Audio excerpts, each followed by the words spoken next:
Maraming uri ng mga kulungan at hindi naman lahat ng nakukulong ay may kasalanan. Pero anong dapat mong gawin at ano ang pwedeng gawin kung nalalagay ka sa ganitong mga sitwasyon? Ang ating pag-aaral ngayon galing sa mga kasaysayan ni Paul, and ang pamagat natin, When in Prison. Kung sakasakaling nalalagay sa mga kulungan. Salamat Panginoon dahil kayo po ay patuloy na nagpapagaling sa aming mga karamdaman, nagpapalakas sa aming loob, nagpapalinaw ng aming isip. Turuan mo kami ngayon, Panginoon, na matuto mula sa kasaysayan ng isang dakilang lalaking naglingkod sa iyong pangalan, kasama na ang kanyang mga kaibigan. Patawarin niyo po kami sa aming mga kasalanan at nawa sa aming pagbubulay-bulay, may matutunan kaming mahalagang aral at mai-apply namin ito sa aming buhay. Nais namin, Panginoon, kayo po ang magsalita, kayo ang maging tinig, kayo ang aming maging tagapangaral. Sit on your throne of power, heal your people, guide us unto greater knowledge of you, lead us. In the name of Jesus, we pray with thanksgiving. Amen. Magbabasa po tayo mula sa Book of Acts, chapter 16, first from verses 16 to 18. Si Paul at si Silas ay nagmimisyon sa iba't ibang lugar at nadako sila dito sa ngayon sa ating tutunghayang kasaysayan. One day on our way to the place of prayer, we were met by a slave girl. She had a spirit in her that gave her the power to tell the future. By doing this, she made a lot of money for her owners. The girl followed Paul and the rest of us and kept yelling, "These men are servants of the Most High God. They are telling you how to be saved." This went on for several days. Finally, Paul got so upset that he turned and said to the spirit, "In the name of Jesus Christ, I order you to leave this girl alone." At once, the evil spirit left her. Napakaraming nagawang himala ng Panginoon sa pamamagitan ni Pablo. At nung sila ay nagtuturo dito sa lugar na ito, mayroong isang alipin, babaeng alipin na sobrang pinagkakakitaan ng kanyang mga amo. Bakit? Kasi may nakatirang masamang espiritu dun sa babaeng ito at nakakapanghula. Nakakapagsabi ng mga mangyayari at napakaraming kinikita nila dahil sa gift na ito. Nung makita ng espiritong nasa babae, sila Pablo, sinundan-sundan ng ilang araw. At bagamat totoo ang sinasabi niya, "These are the servants of the Most High God. They are telling you how to be saved." Nairita si Paul kasi hindi siya makabuelo sa kanyang pagpipreach. Nauunahan siya sa kanyang sasabihin, napipreempt, at maaaring kung ano-ano pang ginagawa ng espiritong ito sa pamamagitan ng babae na nakakaabala sa gawain ni Paul. So, sa wakas ay napuno si Paul at binalingan niya itong espiritu at sinabi niya, "Sa pangalan ni Jesus, umalis ka sa batang yan." Umalis ka sa kanyang katawan. Agad-agad sumunod ang espiritu, nawala sa babae, pero anong nangyari? Hindi na rin makapanghula itong babaeng ito. So yung panghuhula galing sa masamang espiritu. At dahil hindi na makapanghula, wala nang kita. At dahil sa naapektuhan ang kita ng amo ng babaeng ito, ay siyempre may gagawin sila. Ano ang kanilang gagawin? Acts 16:19 to 24. When the girl's owners realized that they had lost all chances for making more money, they grabbed Paul and Silas and dragged them into court. They told the officials, "These Jews are upsetting our city. They are telling us to do things we Romans are not allowed to do." The crowd joined in the attack on Paul and Silas. Then the officials tore the clothes off the two men and ordered them to be beaten with a whip. After they had been beaten badly, they were put in jail and the jailer was told to guard them carefully. The jailer did as he was told. He put them deep inside the jail and chained their feet to heavy blocks of wood. Dahil sa naging lugi nitong mga amo, idinemanda nila si Paul at naipakulong naman. Hindi lang naipakulong, siya ay ginulpi pa, hinubaran sila ng kanilang damit at pinaglalatigo, pinaghahampas, at pagkatapos ay ipinalagay doon sa kaloob-looban ng kulungan at pinabantayang mabuti. Sa pagbabantay na yon, ang dalawang paa nila ay nakapasok pa sa mga kahoy. May butas lang na yung paa nila na nakalabas. pero hindi maihuhugot palabas yung kahoy. So, naka-prente sila doon sa kulungan. Subukan nyo naman na matali kayo, nakakahoy pa yung paan nyo, tapos nato kayo sa kulungan. Kung kagating kayo ng langgam, hindi mo malang makamot. Mahirap yun, ha? Yung nakagapos ka, tapos binugbog ka pa kanina, wala ka pang damit, kung maginaw ang ginaw-ginaw, kung ang init ang init-init. So, bakit sila nakulong? Sa paggawa ng mabuti. Nakulong sila, hindi dahil sila masama. Hindi dahil sila nagnakaw o pumatay. Pinalaya nila ang isang nilalang ng Diyos mula sa pang-aalipin ng isang masamang espiritu at pakikipagsabuatan ng mga amo nitong human beings sa masamang espiritu para pagkaperahan yung kawawang bata. It's a very good thing to do, to set people free from evil spirits. And especially to set this very special girl, a slave girl, from double slavery. Slave na siya ng amo niyang tao, slave pa siya ng masamang espiritu, at talagang tamang-tama yung sinasabi ng spirit. Eto sila mga lingkod ng buhay na Diyos, they will tell you how to be saved. True, because that girl was saved from that very evil spirit. Kung kayo ang gumawa ng ganon, gumawa ng mabuti, naglilingkod kayo sa Diyos, may pinalaya kayong masamang espiritu, tapos makukulong pa kayo, magugulpi, you could complain. Paul and Silas could have complained. But will they complain? Anong gagawin nila? Kahit meron na silang karapatan na magtampo pa sa Diyos kung gusto nila. Dahil yung pa ang napala nila sa kabila ng lahat. Acts 16:25, about midnight, Paul and Silas were praying and singing praises to God while the other prisoners listened. Sa halip na magreklamo, sa halip na magdamdam, magalit, magtampo, sa halip na dumaing, they were praying, singing.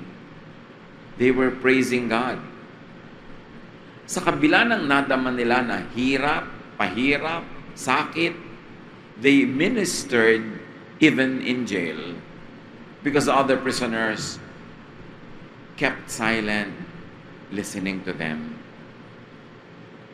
Imagine niyo kung anong madidinig nyo ng mga daing, mga panaghoy, mga iyak, maaaring mga mura, galit mula sa mga nakakulong na nauuhaw, nagugutom, nagiginaw, pagod, nagdurugo, mahapdi ang mga sugat, tapos sa kagapos ka pa, nakarinig sila ng sobrang kakaiba, panalangin, pagpupuri sa Diyos, at mga awit sa kabila ng lahat.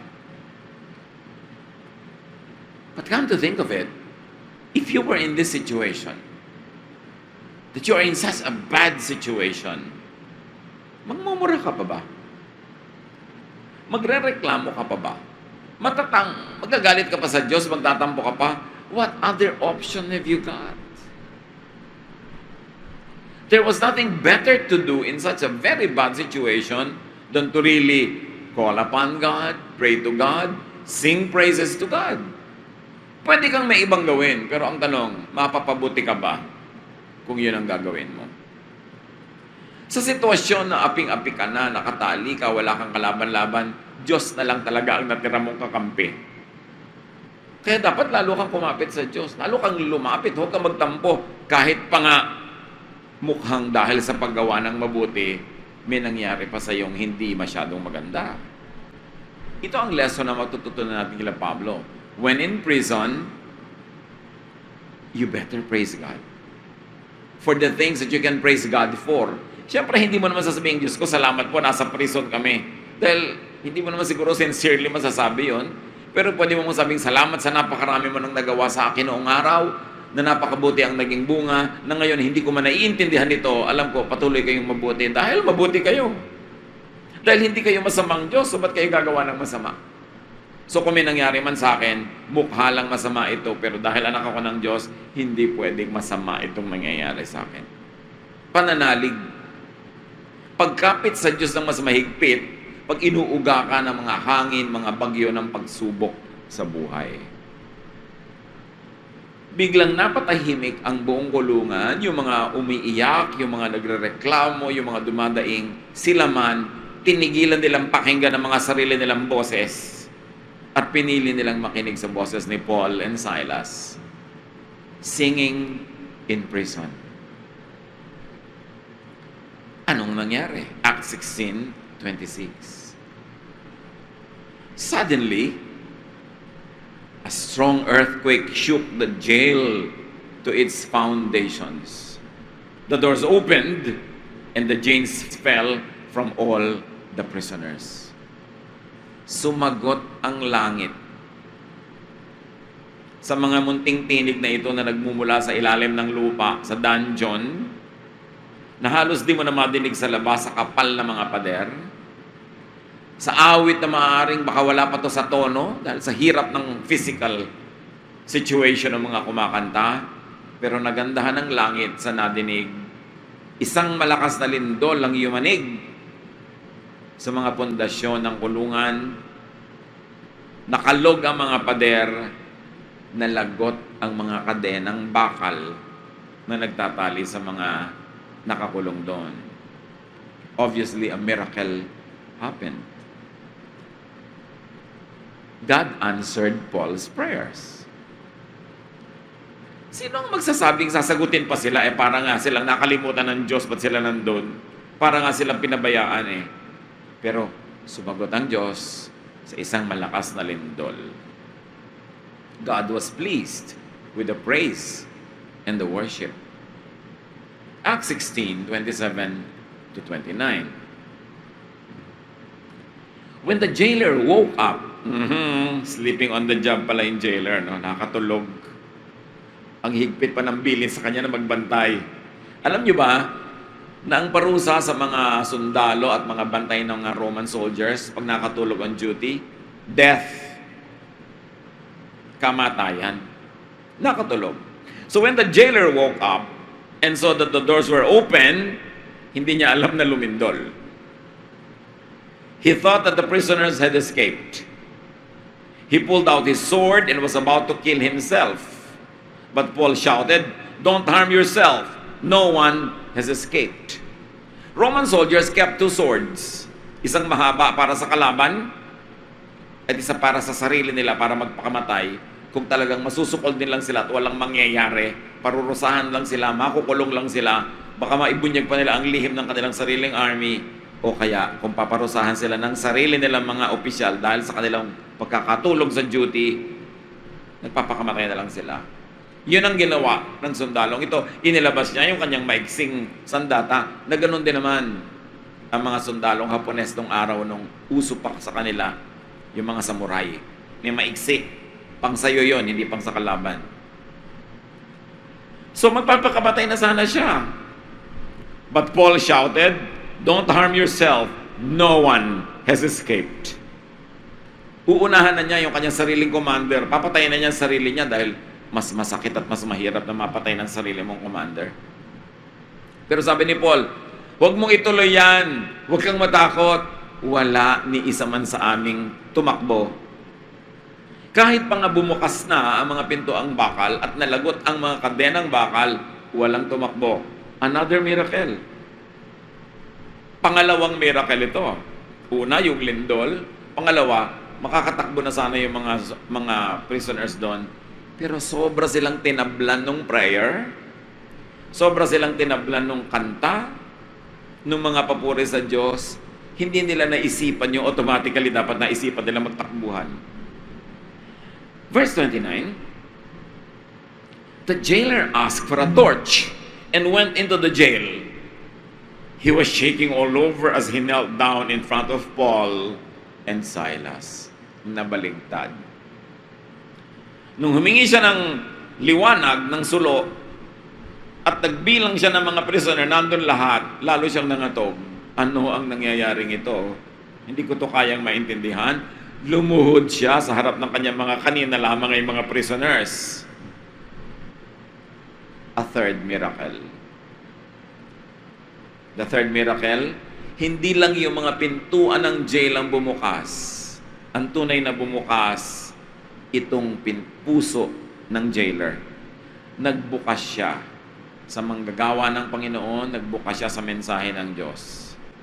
So, hindi lang yung mga prisoners ang nakalagan ng kadenang physical, this jailer, though not a prisoner, had also been chained spiritually. And now the chain was broken by what God has done in response to the prayer of people who were suffering and at the same time praising God. So it was another miracle that happened. Acts 16:30-31. Because he was so amazed, after he had led them out of the jail, he asked, "What must I do to be saved?" So apparently, pinalabas niya yung mga prisoner o si Paul lang at ang kasama niya, hindi in-specify sa atin, basta naka-plural. Pero itinanong niya ang pinakamahalagang tanong sa buong buhay, sa buong sinukob, at pinakamahalagang tanong na naitanong niya sa kanyang buong buhay. Hindi yung ano ang ulam, di ba? Kumain ka na ba? Ang sabi niya, "What must I do to be saved?"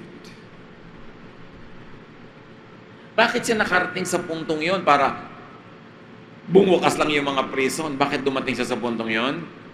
Kasi magdamag siyang nakikinig sa panalangin nila Paul, sa pasalamat sa Diyos. Naintindihan niya yung pananalig na yon. At kung nakatulugan man niya yung praise and worship time, yung kantahan time nila Paul, tumimo sa isip niya yung mensahe ng mga panalangin at pasalamat nila Paul na kung tutuusin, bakit sila nagpapasalamat? Nakatali sila dito, pinarusahan sila. Tumalab.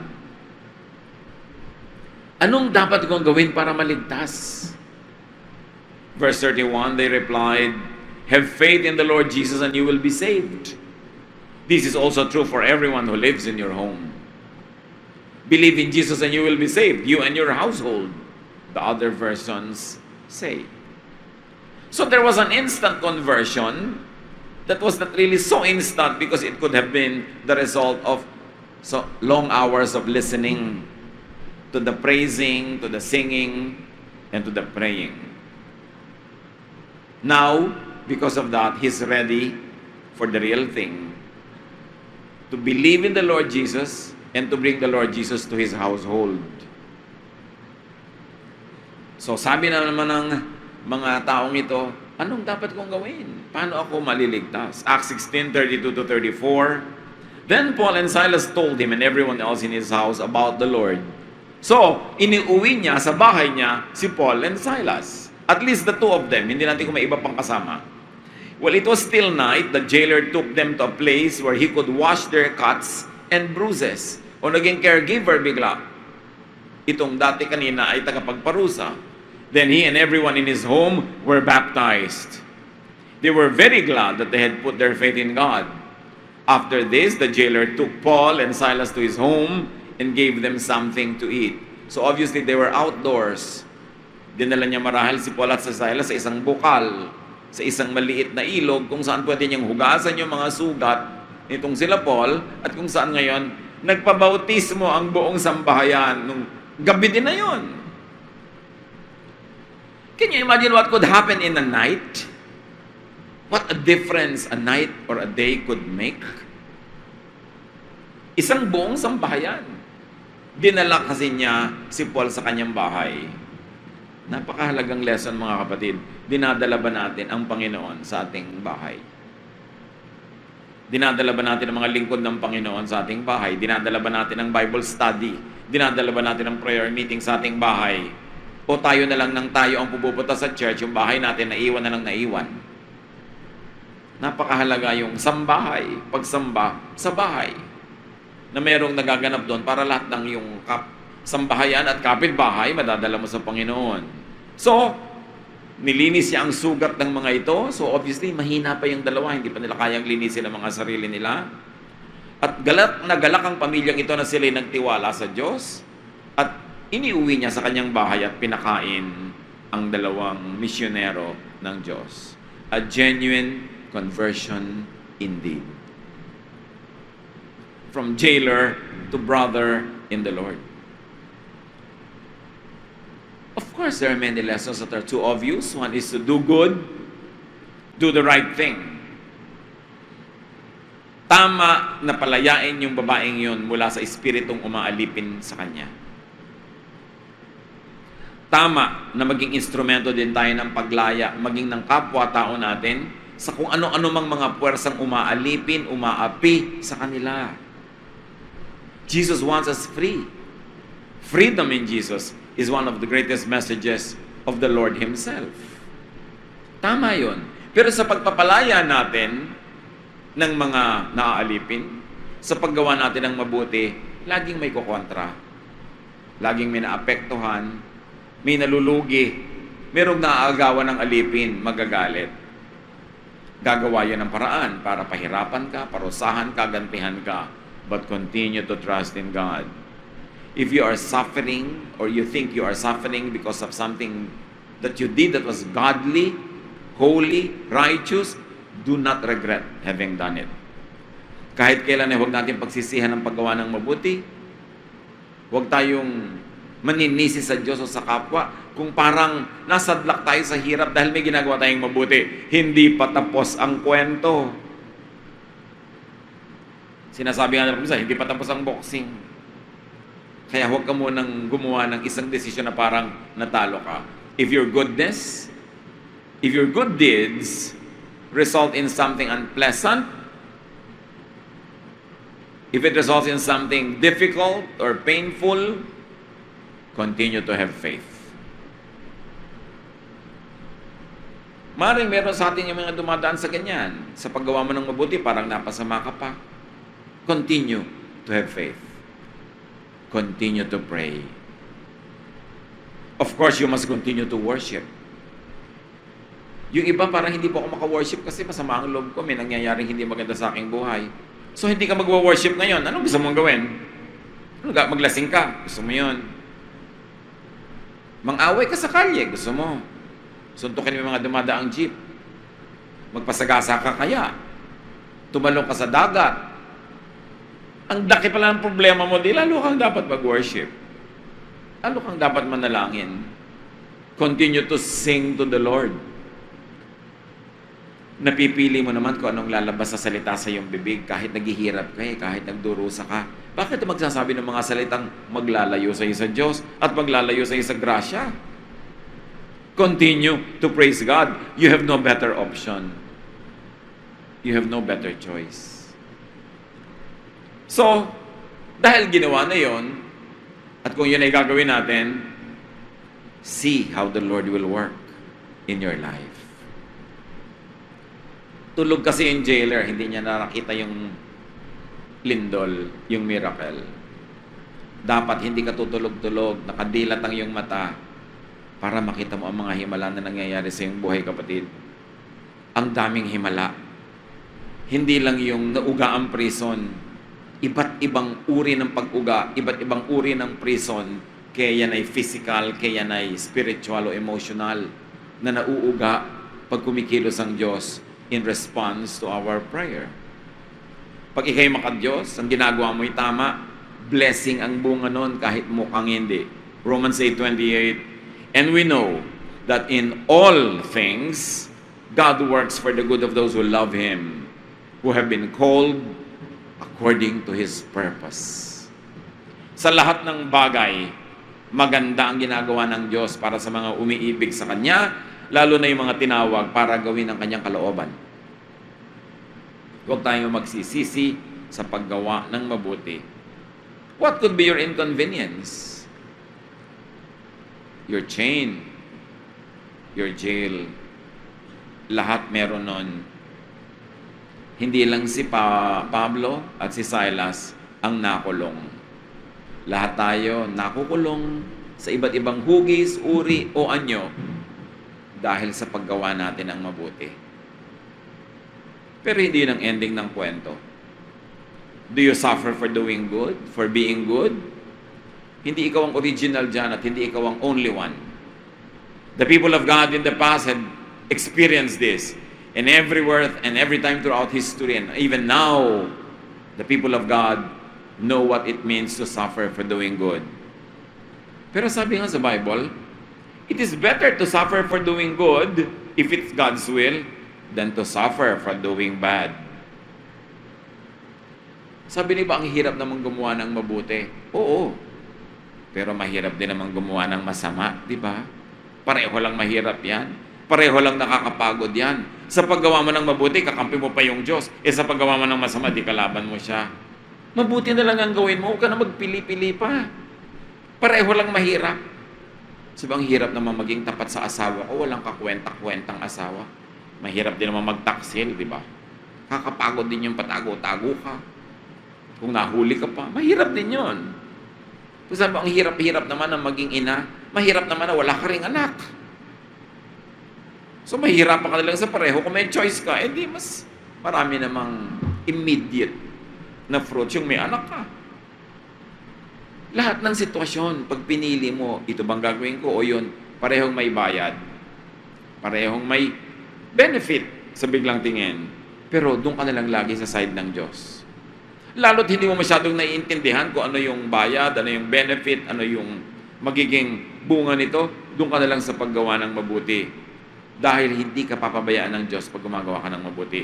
For 2 Thessalonians 1:6, God is just. Makatwiran, makatarungan ang Diyos. So when in prison, kung ikaw ay nakukulong, kung ikaw ay nasa isang kulungan, continue to trust, to worship, and to sing in your prison. Make the best out of the situation. Pero ang kakaiba sa kwentong ating pinag-aralan at patuloy na tinitingnan pa, hindi naman talaga si Paul yung prisoner doon o si Silas. Ang tunay na prisoner na pinalaya, yung jailer. Kasi spiritually, prisoner siya. Physically, free ang tao na ito. Tulad ng napakarami sa atin ngayon, mga kapatid. Physically, outwardly, free. Pero ang totoo, prisoner. Prisoner of Satan, prisoner of sin, prisoner of whatever ungodliness rules over them. Lahat ng ungodliness, hindi mukhang ungodly. May mukhang parang okay lang, pero ang totoo, hindi ka pa rin dadalhin sa Panginoon, hindi ka pa rin maliligtas, so ungodly yun. Tulad ng trabaho nitong tao na ito. Pero nung nakakilala siya, agad-agad niyang ginawa ang tama. Willing siya, again, to pay the price. Hindi natin alam kung anong parusa ang mararanasan niya dahil ginamot-gamot niya itong prisoner, dahil inuwi niya sa kanyang bahay. Pero, ganun, pinili niya kung ano yung mas tama, kung ano yung mas mabuting gawin. Hindi niya isinaalang-alang yung sarili niyang immediate advantage. Dahil naramdaman niya kung ano yung deep spiritual advantage in taking the side of Paul, meaning going on the side of God. Akala natin si Paul lang yung, tsaka si Silas yung prisoner din. No, maraming kapwa prisoner na nandun. So, pwede rin na sa kwento, hindi tayo si Paul, hindi tayo si Silas. Pwedeng tayo yung fellow prisoner. Could you be a fellow prisoner sa kwento? Meaning, may nangyayari sa yung masakit at mahapde dahil dapat lang, dahil guilty ka naman talaga kaya ka nandyan, kaya ka may prison. Lalo namang hindi ka dapat magreklamo. Kasi deserve mo pala eh. Nalagay pala tayo sa isang hindi magandang sitwasyon kasi pananagutan natin yon. Kasi meron tayong hindi ginawang mabuti o merong mabuting dapat gawin na hindi ginawa. Lalo namang dapat ka nalang makinig. Pag kumakanta si Paul, pag nagpipreach, pagka nagpapasalamat sa Diyos, dahil pwede kang makinabang. At ang dapat mong ipagpasalamat. Tulad ng mga prisoner na yon, kung sila kaya ay hindi nakulong, maririnig nila mabuting balita tungkol kay Jesus. Kung hindi kaya sila nalagay sa napakahirap na kalagayan na yon, makakasalamuhan nila si Paul kahit isang gabi man lang. At dahil doon nakarinig sila ng mga pasalamat, papuri at pangangaral sa Panginoon na tumanim sa kanilang puso.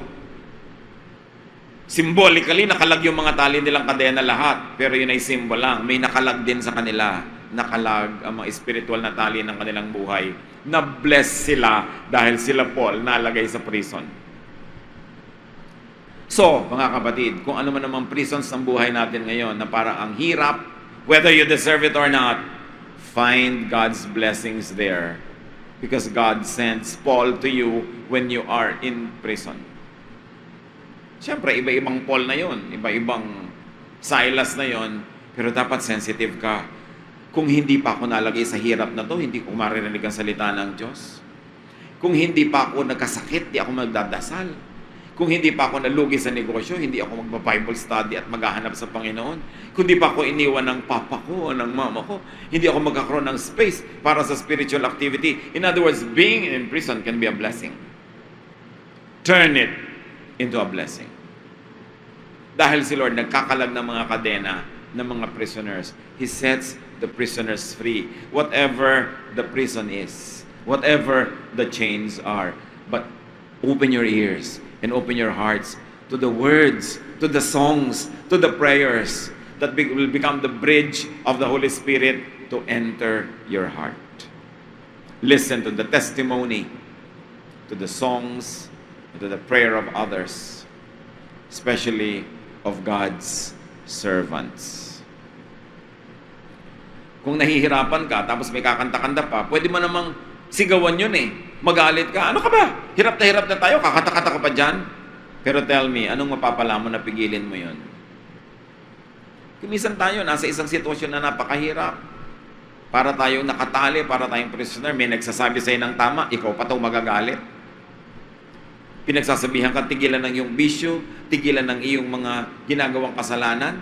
Parang yung preaching nila Paul while they were singing, pinagsasabihan nila yung mga prisoners, hindi sila nagalit, nakinig. Tayo ba nakikinig pag may nagtutuwid sa atin? O nagagalit pa tayo at nire-reject? Pagka ganun, walang kakalog ng mga foundation ng prison, walang malalagot na kadena, iiwang ka ng espiritu dahil ayaw mo makinig. Kaya dapat nagbubukas ka. Open. Be willing to change your mind. Especially if you know in your heart of hearts that you need to change your mind. That you can be more godly, you can be more correct, more righteous. People that visit you in your prison could be God's instruments to set you free. So kung hindi ikaw si Paul and Silas, hindi ikaw yung mga ibang prisoner, could you be the prison guard, the persecutor, an instrument of the ungodly, empleyado ng Roman Empire to harm, to harass godly people, godly projects. Meron kaya sa atin na gustong gamitin ngayon ng kalaban, ng masamang espiritu para gumawa ng masama, laban sa mga taong hindi naman dapat gawa ng masama? Let's be sensitive because we can be the jailer. And God sent Paul and Silas for the other prisoners and for the jailer. Pagka kayo nalagay sa isang sitwasyon na hindi nyo gusto, hindi naman ako dapat nandito eh. Isipin nyo, ginagawa kaya ako ni Lord na Paul ngayong araw na to? Inilagay ako dito para kausapin ko itong mga katabi ko, para magpatotoo ako sa kanila, para ipanalangin ko sa kanila, para makita nila ang maganda kong behavior, at sila man makinig pag nagsalita ako. At nang sa ganun, mapaghimalaan din sila ng Diyos, makalog ang mga kulungan nila, malagot ang mga kadena, makalaya rin sila. Use every situation to be an instrument of blessing. Huwag kang magreklamo ng magreklamo. Napasakay ka sa isang eroplanong tila yata lalaglag. Nagagalit ka na ngayon sa Diyos, bakit ba ako nandito? Chance mo na ngayon. Sabihin mo na sa katabi mo, handa ka na bang humarap sa Diyos? Siguradong handang-handa yun. Kahit anong prayer ang gawin mo, sasang-ayon yun dahil kumakalog yung eroplano eh. Nalagay ka sa isang charity ward sa ospital, natapat ka sa walang kapera-pera, nalagay ka tuloy doon, dami mong kasama, uubo-ubo buong gabi. Chance mo na magpatotoo. Nakaupo ka sa isang klinika ng doktor na sabi doon sa signboard, the doctor arrives at 9. 11 na, wala pa. Diba? Ganun na maraming doktor. Lalo sa clinic nila, nag-iintay ka forever. hindi naman pala sinabing 9 p.m. naman pala, hindi 9 a.m. yung dating. O ngayon, magdereklamo ka, magagalit ka, naiinip ka doon, ba't hindi mo gawing ministry para kausapin yung mga kapwa mo naghihintay na pasyente, magpatotoo ka? Alam nyo, bihirang-bihirang Christian na ngayon na nagpapatotoo. Minsan hindi mo alam na Christian eh. So paglabas ngayon nung kung si doktor o si dentist yun o sino man yun, kilala niya pareho. Tinawag niya, oy brother o sister. Nagkaalaman yung dalawa naghihintay doon, pareho pala silang mananampalataya. Ay, Christian siya? Yes. Hindi halata. Ang tagal-tagal na nakatunga nga doon, hindi man lang nakapag-take ng chance to share the gospel, kahit man lang ano. Nung araw, noong 1980s, 1990s, usong-uso yan, ang mga mananampalataya, laging kung sino yung katabi, kung sino yung kausap, nagpapatotoo agad, sinishare agad. At noong mga panahon ng dumami ang believers. Ngayon, halos wala na, dumadami lang yung church dahil maraming lumilipat. Ang konti-konti nung talagang nasisip, kaya pumupunta sa church. Kasi ang mga maraming Christian ngayon, hindi na soul winner. Let's go back to old-fashioned soul winning. Of singing, of praying, of praising God in many ways. Marami naman paraan na kumakanta kahit hindi tunay na kanta.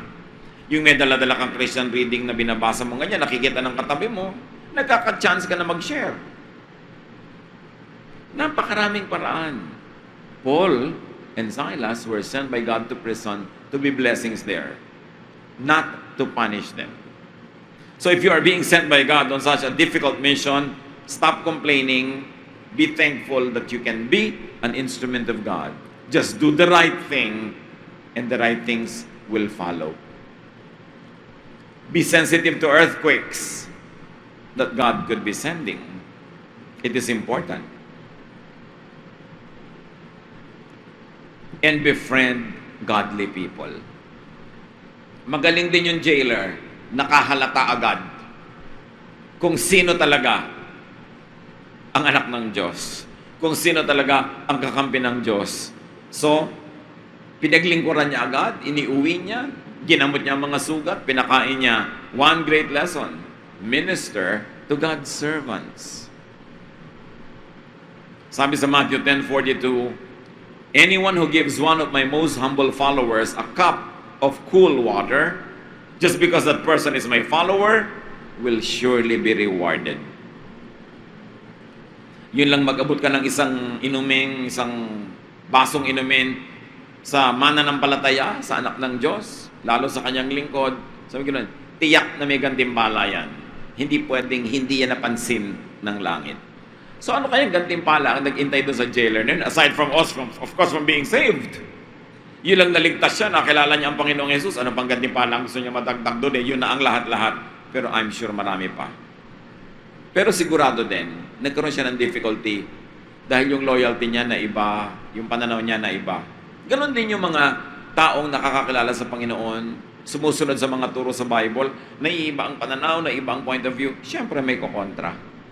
Siyempre may mga sasalungat, may mga inconvenience, but never ever regret that you accept the Lord, that you follow the Lord, that you submit yourself to the teachings of God. So which characters in this story could be you? Whoever, when in prison, as a prisoner, as a fellow prisoner, or as a jail guard, or just as an audience, just always do the right thing. Nakasulat naman sa puso natin kung anong tama at mali eh. Huwag na lang tayo magmaang-maangan. Hindi mo naman kailangan ng verse talaga para linawin kung aling mali at tama. Alam na natin yun. Yung verse nagpapaliwanag lang, nagpa-fine-tune, nagdidiin. Pero alam mo kung anong masama, alam mo kung anong mabuti. Always do the right thing. Even if you're in prison, especially if you are in prison. Yung wala kang kalaban-laban, wala ka ng choice, hirap ka na, lalo kang kumapit sa Diyos. Dahil nandun lang ang ating pag-asa. So ano ang kahulugan ng kwentong ito sa iyo, kapatid? Ano ang prison na ito sa iyong buhay? Ano yung chains? Sino ka sa mga characters? O, lahat ng ito tayo rin. Yumuko tayo sa Panginoon. Pagbulay-bulayan natin ang kwento. Hindi lang ito kwento ni Paul and Silas. Kwento natin ito. Hindi lang ito kwento ng jailer. Tayo, pwede rin yung jailer na yon. Tayo, pwede rin yung mga fellow prisoners. Dear God, Salamat sa kwentong ito na maaari naming paghugutan ng mga leksyon sa sarili naming buhay. Maaaring naipakita mo na sa amin kanina pa at patuloy mong ipinapakita at nawa patuloy mong ipakita pa kahit sa mga darating pang araw kung ano-ano ang mga practical lessons na maaari namin makuha sa kwento. Teach us to be like Paul and Silas, to sing, to praise, to pray, no matter what. Teach us to be like the prisoners, to keep silent, to forget our own complaints and sorrows so we can hear God's people speaking and singing and praying, and we can be blessed. And teach us to be the jail guard, O God, willing to change our stand, to change our allegiance and loyalty, to change our mind once you touch us. Pagbulay-bulayin natin mga kapatid, hanapan ng marami pang mayayamang personal lessons.